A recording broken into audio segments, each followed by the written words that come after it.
Hello, welcome to SysZone. In this video, you will learn about errors and exception handling. Means while getting error in Python, how we can handle that error or exception. Let's begin. So here, if you see, I am printing a normal string "Hello World."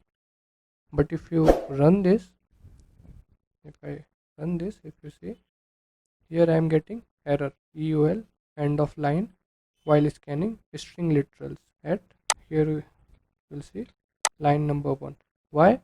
Because on this part I am missing one of the closing dot.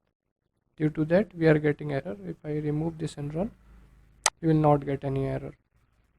So this is a one kind of error. So such type of error if you are missing and you are feeling that it could be appear while runtime, so you can handle that exception. So in Python we can handle that exception with the help of try and except. In other languages we use try and catch, block or a statement, but in Python we use except.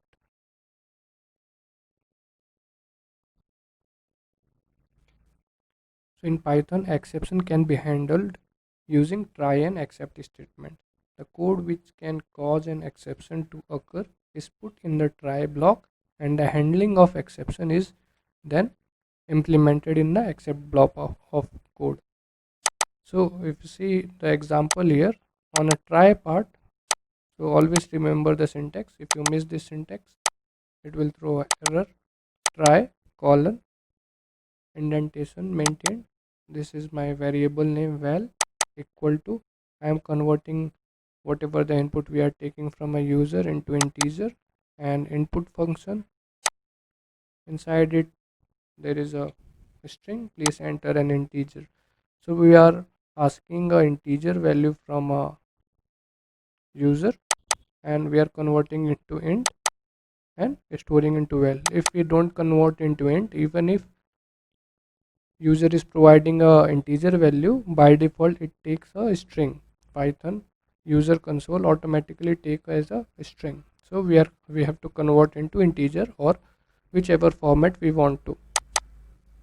So here we are storing into val. Now if user provide any string value instead of integer, so it will throw a error. So error will get handled on this except block or a statement. What we will print, look like you didn't enter an integer, or whatever the string you want to provide you can. So this is a simple part. Now after that, if you want to put any of the statement, it should be executed. So you can use a else statement colon print. We are using f string, provided value is well whatever the value we are providing it.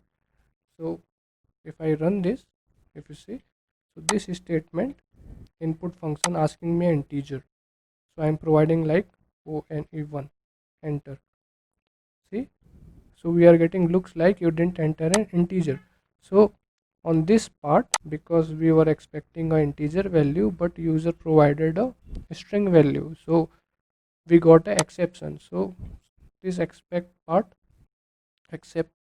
is entering, looks like you didn't enter an integer, but else part is not executed because we found an exception and it handled by except block. In case, here is another same example with different scenario. Here if I provide, let's take 1. So if you see here it took a value, please enter a integer. There was no error, so except block will not run. It will come to the else part, provided value is this. So if exception is not occurred, then from try it will directly go to outside except block. So this is a simple try and except block by which we can handle exception in Python. Now come to finally block. So what finally block will do? Finally block always execute regardless if there was an error in the try code block or not. So if you see the example here, this is the same code, no change, only instead of else part we are using finally block. print finally executed. If I run this, it will ask for an integer. I am providing 1. See, so there was an error because we were expecting integer value from a user, but user provided a string value, so it will go into accept part. This looks like you didn't enter an integer. Looks like you didn't enter an integer. Now this finally block will always execute. Finally I executed. Finally I executed, and here we just providing a value, whatever the value user is providing. Well, okay. Now we will execute the same code. This time we will provide some of the integer value. Let's take 5. Okay, so here there was no error.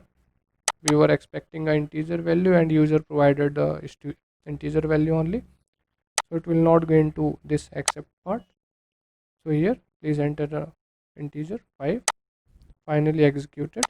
This finally executed, and on this part we are just printing a value which is provided by user. So if error is occurring or not occurring, finally block will always execute in both the scenario. So this is a finally block. So in this lecture we saw how we can handle exception by using try except block, and in addition if you want to use a finally block, we can use it also. Finally block always run regardless of error is occurring or not occurring in a try or a except block. Thank you. We'll see you on a next video.